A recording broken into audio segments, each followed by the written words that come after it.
Hi, and welcome to Paranormal Cativity. Today I'm going to tell you a couple instances that kind of showed how the ghost at my house growing up really didn't care for my mom. So whenever we grew up, my mom babysat. That was her main thing that she did. So this instance, she was babysitting a little girl, about 1 year old, and we were all at school, all the other kids were. So it's around 3:30, 3:45, and she gets the little girl to take a nap.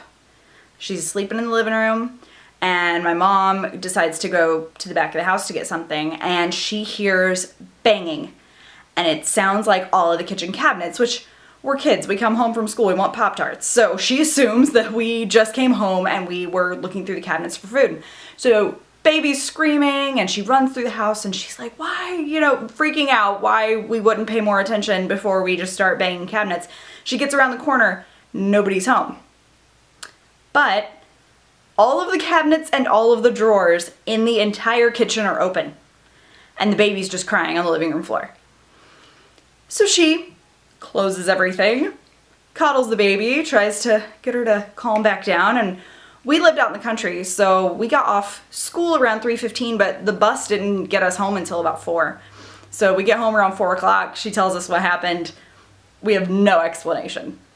And if you're of the thought process that poltergeist activity is from like teenage hormones in any way, then I'm not sure how this would fall in line with that, since she was a middle-aged lady and there's a 1-year-old baby. So there was that. And then the other thing that the ghost in my house really liked to do was it liked to mimic my voice and freak out my mom.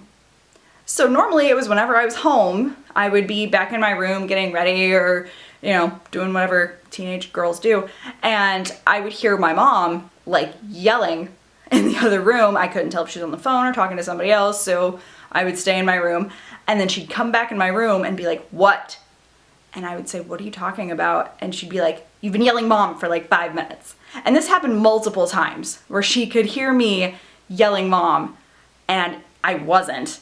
And the way that the house was set up, it was like kitchen, living room, entryway area, and then the hallway. And everybody who went in my house had a weird vibe about the entryway. So we all decided that the voice had to be coming from that closet in the entryway. And it was set up where, like, if you're looking at my front door, on the right was this big mirror with etched roses, and then we had a little chest of drawers where we kept like candles and emergency lights and batteries because power went out a lot. And then on the opposite side of that was the closet, and then we had our door in the middle. And we never used the door, we just always used the back door.